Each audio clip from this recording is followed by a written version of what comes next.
violation ng plunder, perjury, corruption of public officers. Grave threats sa Revised Penal Code, ang Cybercrime Act at ang Anti-Terrorism Law laban kay VP Sara Duterte. 2025 na at maraming kakaharaping kaso, mabibigat na kaso ang ating VP Sara. Unang-una na yung Anti-Terrorism Law nagawa ng kanyang tatay Digong, nyo, at isasampol na sa kanya ngayon. Bakit siya nasasampahan ng anti-terrorism law?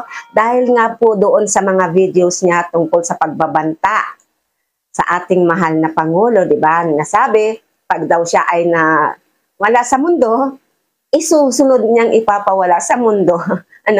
Si PBBM, si First Lady Liza, at si Romualdez. Although, sabi nga niya, palusot niya ay hindi naman mangyayari yun kung hindi siya mawawala.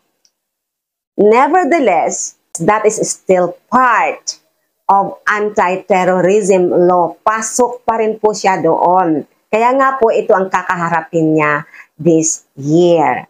And of course, ang plunder. Yung mga iba't ibang kaso na isasampa sa kanya. And mabigat itong plunder kasi alam niyo naman, ito ay pagnanakaw sa kaba ng taong bayan. And non-bailable po ito. So once na maisampa yung kaso, hindi siya pwedeng mag-piyansa and syempre, i-detain siya.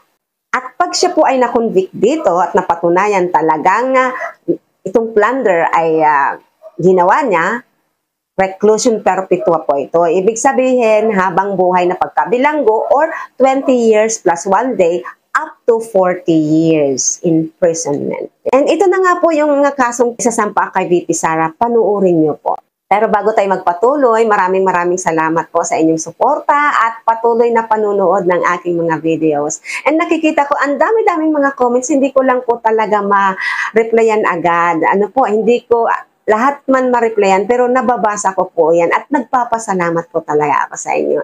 And una higit sa